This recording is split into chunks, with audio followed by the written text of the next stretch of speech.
তো আমার ভালোবাসার বন্ধুরা, ফাইনালি আমরা এবছর নিরামিষি ঈদ কাটিয়ে আমরা ঈদের পরের দিনই রওনা দিলাম সুন্দরবন উদ্দেশ্যে।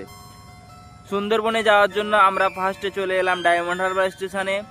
ডায়মন্ড হারবার স্টেশন থেকে আমরা ট্রেন ধরে নিলাম। ট্রেন ধরে নিয়ে আমরা এখন যাব সোনারপুর। সোনারপুর থেকে আমরা ফের আবার ট্রেন ধরবো, ট্রেন ধরে যাব ক্যানিংয়ে।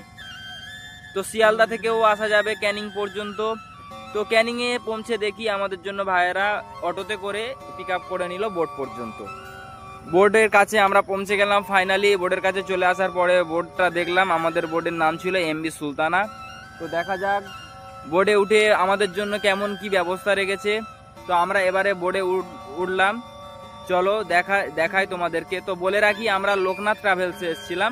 এটা লোকনাথ ট্রাভেলসের বোর্ড এমবি সুলতানা। তো উঠে দেখি আমার বন্ধু ফার্স্টেই চলে এসছে। ব্যবস্থা খুব ভালো ছিল, দেখলাম চারিদিকে আমাদের জন্য বসার ব্যবস্থা করে রেখেছে। তারপরে দেখি আমাদের জন্য লুচি রেডি হচ্ছে, আমাদের জন্য নাস্তা রেডি হচ্ছে। তো আমার বন্ধু নাস্তা রেডি হয়ে যাওয়ার পরে নাস্তা নিতে গেল। তো আমরা এসছি 3 দিনের ট্যুরে, 3 দিন 2 রাত। তো আমার বন্ধু নাস্তাটা নিয়ে বলছে এবার খেয়ে দেখা যাক কেমন লাগে। তো ফাইনালি আমার হাতেও চলে এলো নাস্তা। নাস্তাতে কি কি দিয়েছে দেখা যাক। লুচি, আলুর দম ও মিষ্টি দিয়েছে। তো আমরা এবারে খেয়ে নিই। আমার বন্ধু খাচ্ছিল আর বলছিল যে খুব দারুণ টেস্ট হয়েছে লুচি আলুর দমটা, যার জন্য ওর বাবুকেও খাওয়াচ্ছিল। ওর বাবুকে খাওয়াচ্ছিল, আমিও আমার বাবুকে খাওয়াচ্ছিলাম। আমার বাবুও বলছিল খুব দারুণ হয়েছে। তারপরে আবার সঙ্গে সঙ্গে চলে এলো ওয়েলকাম ড্রিঙ্কস মাজা। তারপরে সঙ্গে সঙ্গে আবার চলে এলো আমাদের কাছে আমুদি মাছ ভাজা। তারপরে আমি আমার বাবুকে নিয়ে সাইট সিন দেখছিলাম। খুব দারুণ ছিল সাইট সিন, তোমরাও এনজয় করতে থাকো।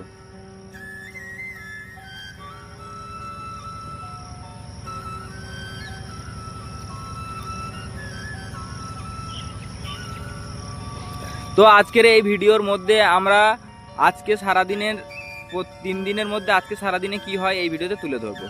তো দুপুরবেলা ফাইনালি আমাদের কাছে চলে এলো চিংড়ি মাছের মালাইকারি, কাতলা মাছ, আলু ভাজা, পটল চিংড়ি, আরও অনেক কিছু ছিল। তো তারপরে আমরা বিকেলবেলা আমরা দুজন ভাত খাওয়ার পরে বসে বসে দেখছিলাম সাইট সিন, দেখছিলাম আর গল্প করছিলাম। খুব সুন্দর লাগছিল দেখতে। তারপরে বিকেলবেলা আমাদের জন্য চলে এলো আবার পেয়ারা। এই ভাইটার ব্যবহার খুব দারুণ ছিল। ভাইটা বললো একটি লাইক করে দাও। তারপরে পেয়ারা খাওয়ার পরে আবার সাইট সিন দেখছিলাম, দেখতে খুব ভালো লাগছিল। আর দেখে মনে হচ্ছিল আবহাওয়াটা খুব দারুণ ছিল, দেখে মনে হচ্ছিল যেন খুব জোরে বৃষ্টি আসতে পারে। তো সাইট সিন তোমরাও এনজয় করতে থাকো, দেখো কি হয়।